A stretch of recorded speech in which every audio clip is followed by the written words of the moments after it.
Some options.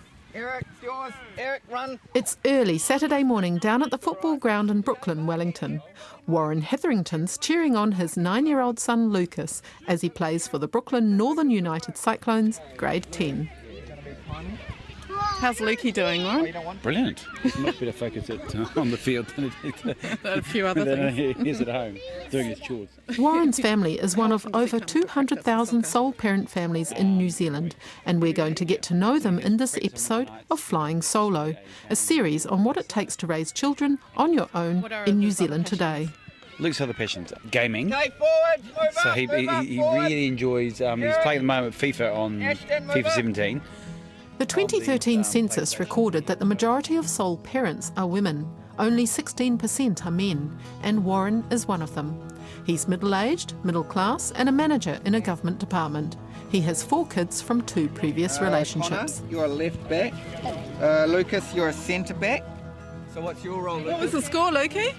7-0. There you go. Really, 7-0, brilliant. So 7 to you guys, obviously. Yeah. Yes. Would you count yourself, identify as a Pakeha New Zealander? Yep, definitely. Irish, Scottish, English and French. Born in Christchurch. My dad was a bank manager. We went around all around the country, lived in different places. Did that give you a taste for travelling, perhaps? Yeah, it probably did actually, because inadvertently, whenever I got to a new place, I'd get on my bike and explore. Also, I think the other upside of travelling around so much was it made me very adaptable to change. Okay, so what's the plan now, Warren? It's lunch, isn't it? Well, we're going to go to a deli. Yep. And get some little nibbly stuff, and then we're going to go home and have some burger. What do you reckon, another burger? Luke? Nice. Beer. No, beer. Not beer. Where am I having your beer? Clearly. Wipe that, Lynda. Burger. A burger. Warren and ex-wife Meg had the 3 eldest kids, Jacob, Georgina and Olivia, all in their early 20s, and Warren split up when the kids were at primary school. His first taste of being a solo dad. You're a bit young to be starting on beers. Oh, you can never be too young. So what's your favourite food, Lukey? Besides beer. What's your favourite food, mister? Just say veggies. No. Tomatoes, capsicum and carrots. Well, there is And veggies. cucumber. A decade later, Warren had 4th child Lucas with ex-partner Christine. They split up when Lucas was 4 and share the care of their youngest. How many sugars do you want? Milk and sugar. Alright. No Do you want a bit of shot, a bit of Sugar's bourbon? very bad for your teeth, It's called like an Irish coffee. So you chuck a bit of whiskey in that coffee, like top of the morning to you. I want some beer after. You want some beer after? Alright, Jack and Luke, have a beer for lunch, please. Father of the year. Cheeky banter between Olivia, aka Livy, and Dad as they cook up burgers in Warren's 3-storey modernist home in Northland, close to the capital CBD. A self-contained flat downstairs serves Warren's 3 eldest as they come and go. What is your outfit tonight? So I've got a nice rusty Beacon Bride playsuit that I'm wearing. Warren gets on well with his kids. It's called a play suit. Beacon Bridge. But I don't understand why it's called a play suit. Warren, it's 2017. Get with it. Yeah, you play with He's suits now. also on good terms with his 2 exes. Yeah, well, I was invited to Meg's wedding earlier this year, and she headed up at Kitty Kitty, and yeah, it was great. It was lovely to come along. It was lovely to catch up with extended family and old friends mutual friends that we used to have. The kids really enjoyed having us all there together, so yeah, it was really lovely. Now, how long have you been a solo parent? When did you and Christina split up? Be about 6 years, probably. Yeah, about 6 years. Any split is going to be difficult. Were you able to sort of settle into a really good, healthy co-parenting? We were able to separate the co-parenting aspect from the relationship aspect. So I think we shared, and had in common the fact that that is something that we didn't want Luke to be sort of caught in the middle of any the adjustment of being separated. But I think obviously, like any separation, we both dealt with it at a different pace and in a different way. How old was Lucas? 4. And the proportion of care, has it sort of been like a 60-40 split? I only basically had Luke initially every second fortnight. So sort of 80-20 split. Yeah, initially. And then gradually, as I sort of, adjusted to the situation, I think we just slowly increased the amount of time that I had Luke, and Luke obviously felt more, wanted to spend more time with me, which was a driving factor. And I certainly missed his company, so we just basically, it evolved from there and has gradually ramped up to, at the moment, a 40-60. And I think the only reason that it's still 60-40 is because what's really good for Luke is now that Christine's actually remarried, her new partner, Erin, has got 3 girls, and it's the difference, I suppose, a big defining difference between living here and living with Christine is that Christine, there's all that interaction with siblings. If Luke was here, there'd just be a lot less for him to do or interact with because, as I say, there's only really me. I actually just want to put something out there. He is the messiest person in this entire house. Your dad is? He's awful, yes. I clean up after him. When was the last time you picked up some of my underwear? Warren's second daughter, Olivia, has been working as a nanny in Sydney and is back home for her mum's wedding. So what does she think of her parents' split? My parents divorced when I was about 3 years old. Yeah. And I don't think it really had I don't think it had an impact on me at all. It definitely had an impact on my brother because he was older and he was more used to them being together. But the way I look at it, if my parents are still together, then we wouldn't have Lucas. Yes. I wouldn't have my beautiful little half-brother. So, I definitely prefer it how it is now. Would you have preferred that your parents divorced rather than stay together and be really unhappy? Yeah, definitely, because if they'd stayed together and they were unhappy, it would have eventually come out and it would have shown and whatnot. And I feel like what they did, on you? Not only for the sake of us, but for the sake of their own happiness as well. And I think that's really important, that when you have 3 kids is that you still focus on your happiness as well and you don't completely lose all that for the sake of your kids. Now, Warren, you're right now just frying up a hamburger for Lukey because he's really hungry. Yes. But while Olivia coped well with her parents divorcing, her older brother JP struggles with depression. As a solo father, dealing with the toughest issues means keeping communication channels open at all times. For Warren, the rewards are invaluable. It strikes me that you're a very open and communicative family because Yeah, we are. JP right now wouldn't be disconcerted by you speaking openly about No. He's his upbringing and some of the challenges he faced. We've been together to sessions with his I got him in touch with a child psychologist and facilitated a number of meetings, and I come along as well on a number of occasions to those meetings. So I think it was great because it's something that him and I can talk about openly and discuss. Which is really important. Check in. Oh, absolutely. I do. It's difficult catching up with them these days because he's geographically removed. So in Melbourne, different time zones. Why do you think it's important to be as open as possible with your children about issues like depression or? Oh, because I think that you ideally want to feel that if you can't talk to anyone else, you can talk to your parents about it. Even though it's almost the opposite. And in some cases, I think my kids have been encouraged from a very early age to be able to talk about anything, whether it be about drugs, whether it be about... They don't talk to me... Drugs, alcohol... Yeah, anything. Depression. Mm-hmm. Even sex to some extent. Your parents think you're at a sleepover and you're actually out combing out in a farm or something, it's important that... You used to do that a lot, sweetheart. Remember, you used to I went through my phases. I'm not like that anymore. I'm actually going over to a friend's place, but never actually going over there and staying. Okay, every single person. She went through a little phase of lying.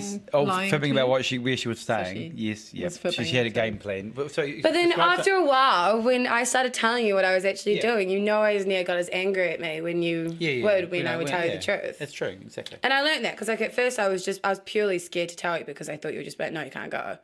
Whereas when I actually started telling you, you'd be like, all right, well, text me if you need me to come pick you up because now I actually know where I can pick you up from. I think it's just obviously I'm only 20, but when I think about when I'm a parent, I definitely want my kids to tell me just because I'm still in my teenage years. And when I think about my kids and their teenagers, I think about that I would want them to be completely open with me as much as they can about this type of stuff. Yeah, because you want you want to be their parent, obviously, but you also want to have like that friend kind of relationship with them so they feel comfortable to open up to you about. You want to be able to trust your parents? Yeah, definitely. And I trust my parents. I tell my parents everything. Warren sees some things differently now, in hindsight. The only thing I would have probably had in terms of regret is I didn't really, I'm quite laissez-faire in terms of the way I was managing the kids at that stage, and I didn't really set strong boundaries around discipline, around homework and schooling and things like that. I did actually, much as I was myself, just left to my own devices to actually manage my own time and to manage my own, to be self-disciplined. And so consequently, as a regret, I would say that they probably needed more boundaries and me pushing them to actually to try harder and to try and excel. With 9-year-old Lucas, are you doing that? It's a team effort with Christine and I, but I think Christine is far better at that than I am. I mean, it just happens to be my personality type. But I do think that out of respect for what she's trying to do, I make more of an effort to try and make sure that Luke is more structured. Any regrets in regards to the relationship side of things? I mean, because one minute you're in a marriage and the next minute you're single. Well, the regret was that I suppose that I wasn't very hands-on. I don't think I did it terribly well initially, especially things like cooking dinner and stuff like that. Honestly, it was just, that was almost a bit of a joke, really. I mean, I do takeaways for ages, and because I just wasn't used to cooking big meals for everybody, and even cooking the actual family dinner. And even just the house was set up. I mean, I stayed in a relatively small 2-bedroom flat. It wasn't a family home, obviously. So Meg had the family home. I had this little 2-bedroom or 1-bedroom bed city type thing. It wasn't very big, and the kids would all come round, and there was, but I only had them for a relatively short period at that point, like a couple of days. But I mean, you know what I mean? It was just like it wasn't homely. It wasn't. Where are they going to sleep? Or well, they just all slept on the floor, or in the spare bedroom, but all next to each other. So it wasn't great for them. It wasn't a great transition. They didn't mind because they actually would, again, the kids are very adaptable, but it didn't facilitate actually sort of spending more time, increasing the custody of the kids, because I just didn't have an environment that was conducive for that. And they ultimately just spent more time with their mum. And wanted to, because it was just easy. They had all their stuff at mum's. Did you miss them? I mean, when you first split up with Meg and you had that long stretch without them, did you miss them?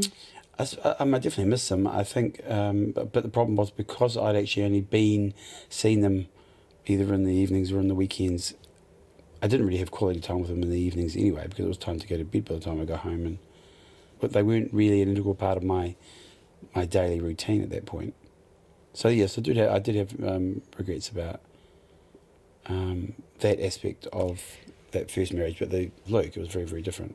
Would it be fair to say that potentially one regret might be with your 3 older kids, that you had a lot less time with them? Because any relationship takes time, doesn't it? And just you just miss out on so much. I mean, if I compare it with what I do with Luke, my relationship with Luke is I've had a significant influence on him right from day one.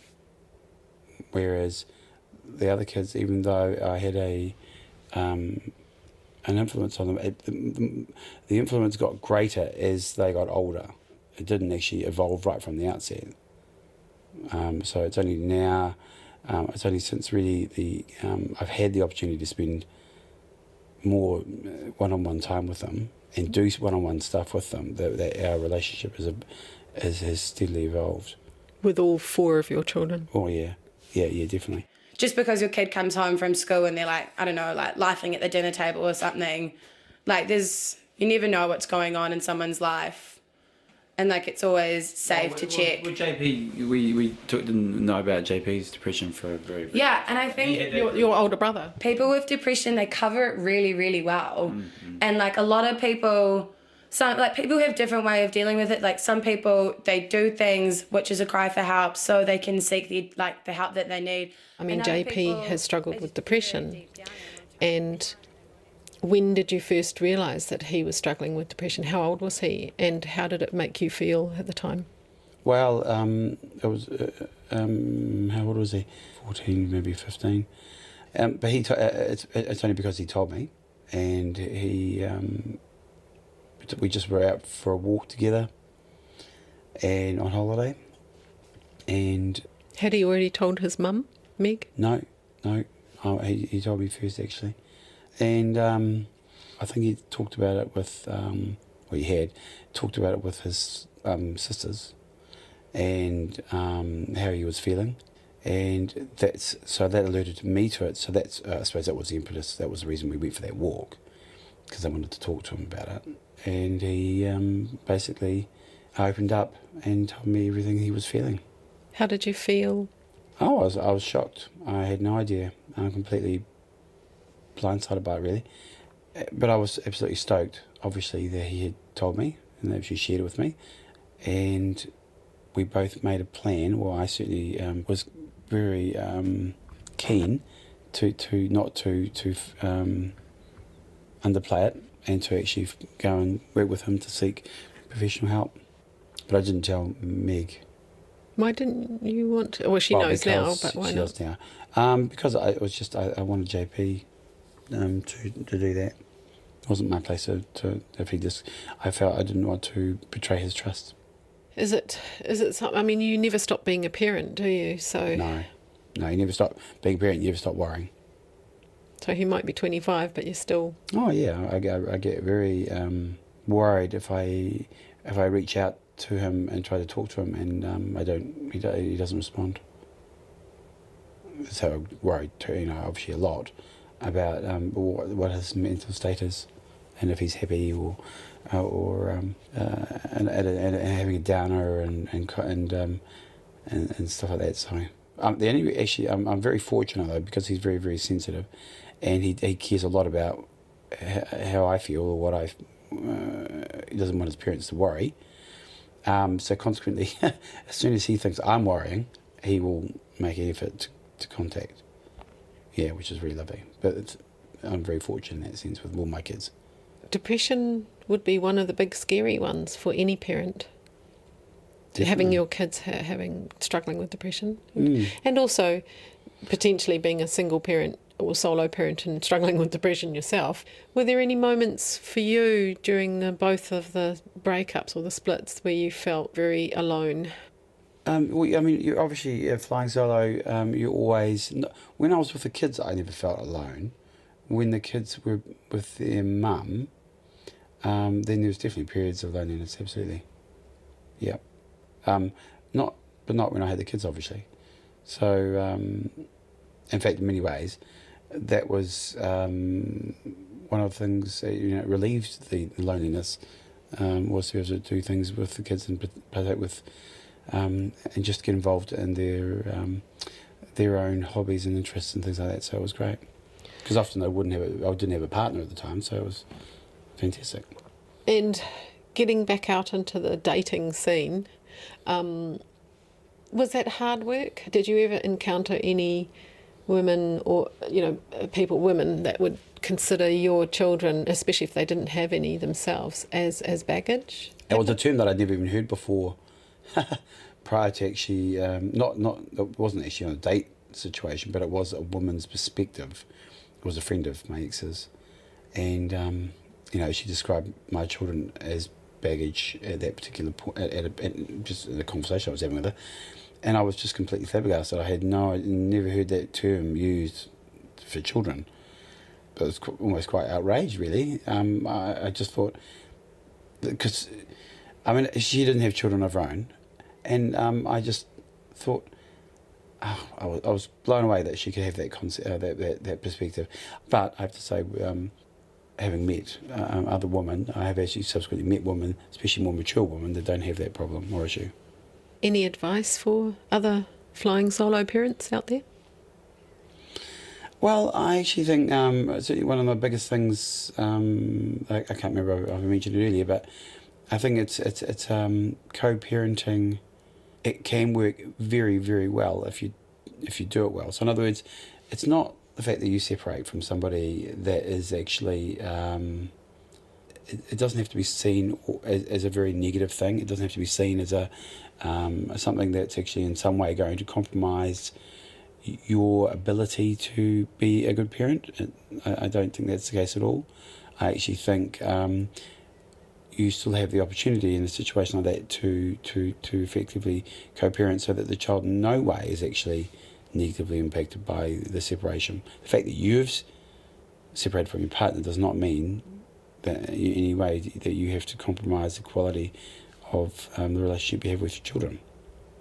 Yes, I think it's the first thing that comes up in the family court, parenting through separation. And they say to remind the child, because children often blame themselves and think that they are responsible for their parents' split, or they hope that their parents will get back together again. Did you hear that from Lucas a lot? Well, not so much. Actually, funnily enough, not so much Luke actually, but certainly the other kids. No, but JP in particular. I mean, the oldest. I mean, you're right. Liv didn't actually have any real concern about it whatsoever, really. But JP was the oldest and the one that was most devastated, absolutely devastated, and would often plea with both of us to actually to reconcile. Plead with you? Oh yeah, to reconcile, definitely. Yeah. So he really, really, really, being so sensitive as well, and I think the kids did ask themselves. I'm sure that that they were somehow responsible, that they caused the fighting, and we fought over that. That's what they thought that we fought over. But no. But again, both Meg and I never lost sight of the fact that. That it had nothing to do with the children, and we didn't want the children to be negatively impacted by, want to minimise the impact. We were quite conscious about that, even though we didn't always get it right. You didn't want your children to blame themselves? No, and we didn't want them to be the meat in the sandwich, and we tried. Not, as I say, we don't always get it right, but we did try to actually not. I think when you're actually hurting and you're actually going through a separation, there is a tendency to sometimes vent through your kids at your partner, so the kids hear you venting, because you're actually working through that. So you're verbalising it, and you're doing that in front of the kids, and the kids actually that can really be quite detrimental to the children. And I don't think neither of us were fully aware of the impact of that until but we obviously, the more aware we became, the more we endeavoured not to. But it's just something that, in terms of advice, that's one thing. Don't say anything. Try to avoid to say anything nasty about your partner. Your ex-partner. About your ex-partner to your children. About their mother or their father. Absolutely. Yeah, just don't do it. I'm Lynda Chanwai-Earle, and you've been listening to Flying Solo, engineered by RNZ's Daniel Beban and Phil Benge. In Flying Solo next week, we meet Tamsin. She's Tongan, an aspiring opera singer and a solo mum. You can find us on iTunes or check out our webpage at radionz.co.nz/flying solo.